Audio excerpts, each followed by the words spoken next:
Chapitre 4 – L'harmonie du verre.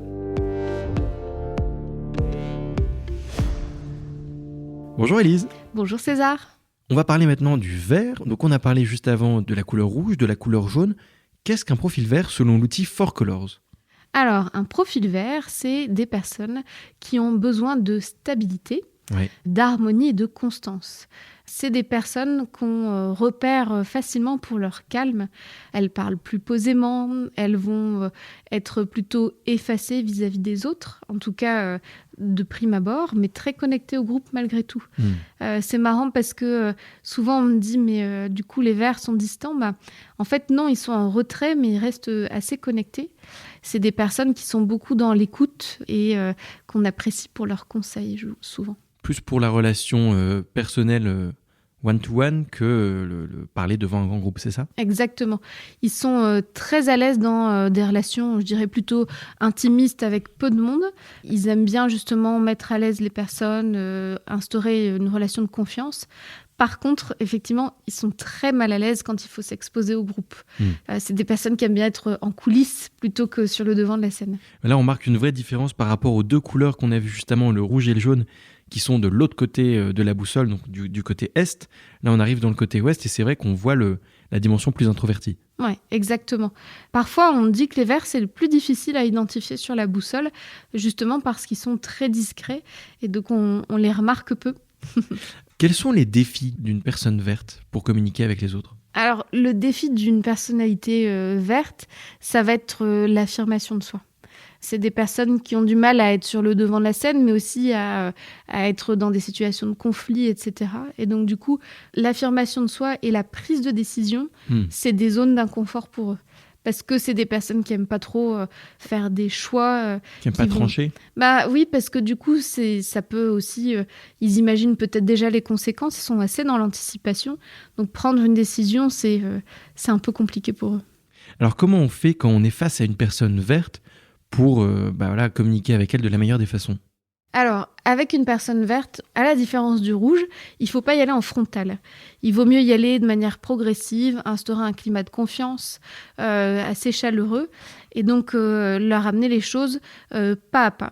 C'est des personnes qui vont avoir du mal à exprimer ce qu'elles ressentent de prime abord. Donc, il faudra prendre le temps de les questionner, de vraiment valider avec elles que c'est OK, que tout va bien, pour pouvoir être dans un échange constructif. Oui, c'est pas des discussions de 2 minutes dans un couloir, il faut prendre un peu plus le temps, installer le cadre.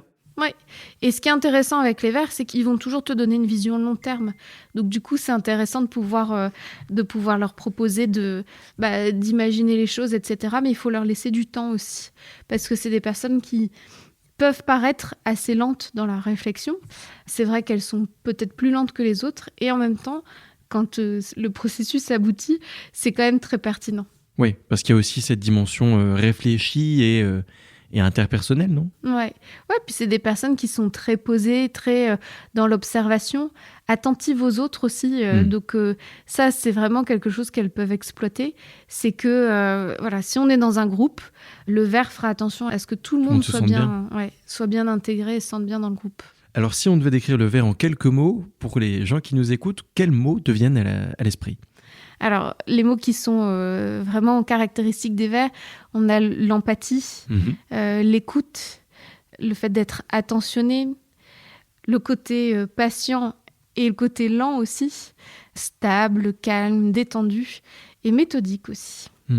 Quel conseil tu donnerais à quelqu'un qui doit manager un vert, donc une personne plutôt introvertie, plutôt dans la relation ? Comment faire pour que ça se passe bien ? En fait, je pense qu'un manager qui manage des personnalités vertes, il faut qu'il ait en tête qu'il faut privilégier des temps individuels avec lui pour qu'il y ait du suivi. Parce qu'il n'osera peut-être pas déranger pour dire les choses qui le perturbent ou qui le gênent. Et il aura besoin peut-être d'un accompagnement progressif. En même temps, un conseil que je donnerais à quelqu'un qui manage des verts, c'est de leur faire confiance sur leur capacité à être autonome. C'est pas parce que j'ai besoin d'être guidée et de suivi que je suis pas capable de faire moi-même les choses. Et en fait, ils ont surtout besoin d'être rassurés sur le fait que ça va dans le bon sens. D'accord. Mais ils peuvent exploiter aussi leur plein potentiel quand on les laisse aussi se débrouiller par eux-mêmes. Donc on pose le cadre et ensuite on les laisse un petit peu décliner ce qu'ils veulent dans leur coin. C'est ça. Enfin, pas dans leur coin, mais en tout cas, Non, mais on les laisse décliner et on s'assure d'être là pour eux s'ils se posent des questions, s'ils sont inquiets pour quelconque sujet. je te propose qu'on reprenne la même mise en situation qu'on a fait avec le rouge et le jaune juste avant. On est face à un commercial vert. Quelle est la personnalité du commercial vert ?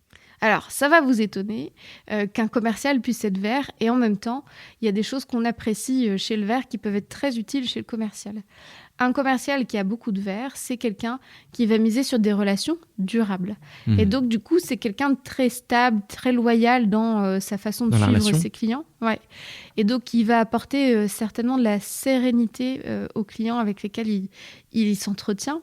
Je l'ai dit tout à l'heure, le mot méthodique. La méthode chez le vert, c'est pas la précision et la rigueur, mais c'est plutôt s'assurer qu'il y ait une cohérence globale. Il y a beaucoup de sens aussi dans ce qu'il va amener. Et donc, du coup, pour quelqu'un qui est face à lui, si c'est un commercial, il va pouvoir être performant là-dessus, sur le sens qu'il va donner, sur la réassurance qu'il peut porter sur les messages, etc. Une relation, au fond, très humaine et très empathique qui met l'autre en confiance. Exactement. Mais oui, parce que l'empathie chez un commercial, c'est quand même intéressant.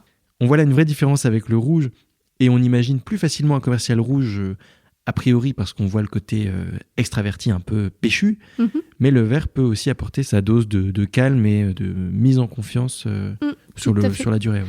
Tout à fait. Et après, ce que je te disais, c'est qu'effectivement, si c'est une personne qui n'a pas du tout de rouge, qui n'a pas le sens des objectifs, etc., sur un métier de commercial, ça peut pêcher un peu, Oui, c'est vrai. mais rien n'empêche d'avoir beaucoup de vert et un niveau, je dirais, médian de rouge qui lui permet d'avoir envie de se challenger, etc., mais qui soit peut-être pas forcément Son branché. objectif principal. Oui, voilà, et puis branché compétition à fond, mais juste suffisamment pour avoir envie d'avoir des objectifs ambitieux et de les atteindre. On voit complètement. Bah écoute, ce que je te propose, c'est que maintenant on passe à la dernière couleur, le bleu, celle qu'on n'a pas encore vue. On va parler de la conformité de l'organisation du bleu. À tout de suite. À tout de suite.